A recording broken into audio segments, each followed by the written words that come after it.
प्यार जब परवान चढ़ता है तो प्रेमी जोड़े सारी हदों को पार करने की कस्में खाते हैं। एक दूजे के संग कैसे आने वाले जीवन बिताना है उसके सपने सजोते हैं। लेकिन इन दिनों देखा जा रहा है, खासकर नए उम्र के जो प्रेमी जोड़े हैं, कि वह प्रेम में पड़ने के बाद छोटी मोटी बातों को लेकर एक दूसरे से अलग हो जा रहे हैं और एक दूसरे की जान लेने पर उतारू है। ऐसे ही एक मामले का उद्भेदन रांची पुलिस ने किया है।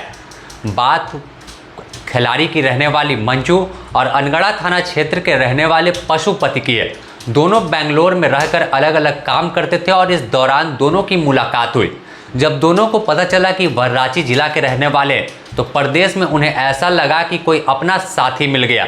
दोनों में दोस्ती हुई और यह दोस्ती प्यार में बदल गई। इसके बाद दोनों साथ जीने मरने की कस्में खाने लगे और एक दूसरे के साथ लिव इन रिलेशनशिप में रहने लगे। सांकेतिक तौर पर और शादी का वादा जो पशुपति कर रहा था, इसके बाद मंजू के मांग में उसने सिंदूर भी भर दिया और कुछ दिनों तक काफ़ी दोनों की जो प्रेम कहानी थी वह परवान चढ़ रही थी। लेकिन बीच में पशुपति वापस अपने गांव अनगढ़ा पहुंच गया और मंजू बेंगलोर में थी।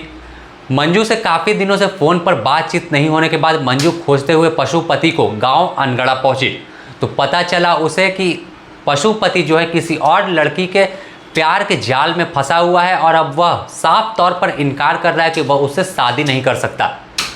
तो एक छोटी सी जो कहानी है उसमें दर्दनाक अंत जो प्रेमिका का हुआ है, क्योंकि मंजू या पशुपति पर मंजू ने शादी करने का दबाव बनाया कि उसने साथ में इतने दिन बिताए हैं और कई वादे किए थे, तो उससे शादी न कर किसी और से कैसे कर लेगा। इतना कहने के बाद पशुपति मंजू को पास के जंगल में ले जाकर धारदार हथियार से उसका गला काटकर और उसके बाद उसके चेहरे पर भारी भरकम लोहे के हथियार से वार कर उसकी हत्या कर दी। इस मामले का उद्भेदन आज रांची के ग्रामीण एसपी नौशाद आलम ने किया है। उन्होंने प्रेस वार्ता के दौरान क्या कुछ कहा, आप सुनिए। मंजू कुमारी जो खिलाड़ी की रहने वाली हैं और इधर पशुपति महतो, ये सताकी हम लोगों का राहे के रहने वाली, ये दोनों की दोस्ती फ़ोन के माध्यम से बेंगलुरु में ही है। दोनों वहाँ जाके प्राइवेट कंपनी में काम करते थे। इस बीच में काफ़ी लोग क्लोज हो गए और कहीं न कहीं शादी की भी बातें हुई और सिंदूर भी, जैसा ये इसने बताया था कि सिंदूर भी उसने पहना दिया था बेंगलोर में उसके कमरे में जाकर। इस बीच में कुछ कन्फ्यूजन आया इन लोगों के बीच में। पशुपति किसी दूसरी लड़की से या उसके परिवार वालों ने इसके गांव पे ही शादी का तय कर दिया। वो शादी करने के लिए सिलसिले से आ गया, लेकिन इस बात की जानकारी मंजू को इसने नहीं दिया। इस बात को छिपा लिया और मोबाइल भी इस बीच में बंद कर लिया। तब ये डर गई और इसके घर ही पहुंच गई सताकी, और आने के बाद मंजू ने पशुपति ने मंजू को ले गया, यहाँ से ले जाकर घर ले गया।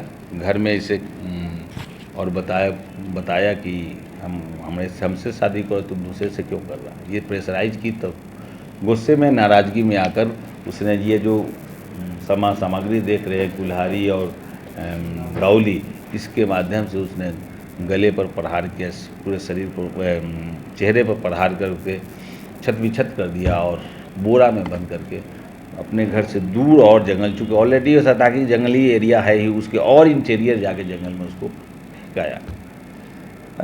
दूसरे दिन ये घटना जो 3 दिन पहले की है, 26 की घटना थी। हम लोगों को डेड बॉडी का जब 26 को जानकारी मिली तो मैंने डीएसपी साहब के नेतृत्व में एक टीम का गठन किया और तत्परतापूर्वक, चूँकि सनसनीखेज मैटर था, महिलाओं से संबंधित, हत्या से संबंधित, और एक टीम गठित हुआ। उस गठित टीम ने पशुपति को मोबाइल ट्रैक करके डिटेन किया। डिटेन करने के बाद उसी के एक लबालिया बयान पर हम लोगों को ये टांगी मिला, ये दौली मिला और मंजू का मोबाइल भी, जिसका सिम टूटा हुआ था, वो मोबाइल फ़ोन भी इसके पास से बरामद हुआ। रोचक बात ये थी कि चूँकि जंगल में डेड बॉडी मिला था, उसकी पहचान नहीं हो पा रही थी, लेकिन लेफ़्ट हाथ में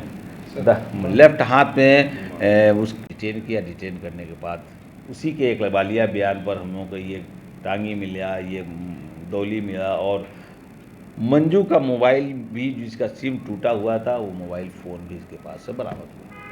रोचक बात ये थी कि चूँकि जंगल में डेड बॉडी मिला था, उसकी पहचान नहीं हो पा रही थी, लेकिन लेफ़्ट हाथ में उस पर गुदना से लिखा हुआ, गुदना से माँ लिखा हुआ था, बिल्कुल स्पष्ट, जिसको मीडिया ने उसको फोकस किया और प्रिंट मीडिया और इलेक्ट्रॉनिक मीडिया के माध्यम से जब पूरे ये सर्कुलेट हुआ अपने इलाका में, इसके घर के इसके भाई राय बचरा जो इंटीरियर पड़ता है खिलाड़ी और चतरा का एरिया है, वहाँ देखा जब मीडिया में, तो वो आके अनगरा आके देखे और तब उसकी प्रॉपर पहचान हुई कि यही मंजू है और सारी वृत्तांत खुला और तब जाकर पशुपति की हम लोगों ने गिरफ्तारी की।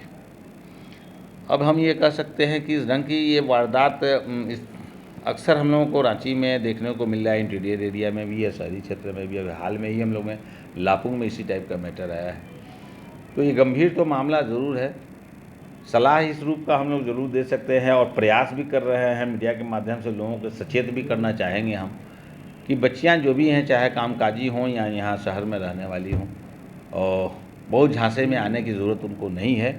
अगर है भी तो ओपन फॉर ऑल होना चाहिए, परिवार के लोग भी जानें कि हम किससे क्लोज हैं या किससे हम नज़दीक हैं, ताकि कहीं कुछ बात हो तो ट्रैक करने में आसान हो और उस तक पहुंचाने में आसान हो, या फिर वैसी स्थिति नहीं बने जो रिज़ल्ट जो हत्या आ रहा है ये रिज़ल्ट नहीं आए, बल्कि बीच में अगर कुछ बात अगर होती है तो समाज के लोग मिलजुल कर उस मैटर को रास्ते पे ले आए। सेपरेशन है तो सेपरेशन करें या रास्ते पर ले आकर उनको एक साथ करें।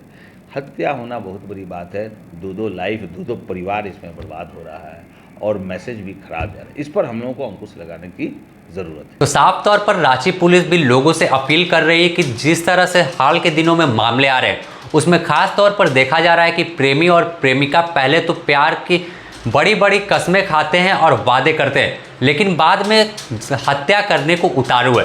उन्होंने अपील किया है कि जो माता पिता हैं और गार्जियन हैं वो अपने बेटे या बेटियों पर नज़र रखें कि वो किससे मिलती है और क्या उनकी गतिविधि है, क्योंकि जो हाल में मामले घट रहे हैं वो काफ़ी चिंता के विषय है। फिलहाल द न्यूज़ पोस्ट में इतना ही। नमस्कार।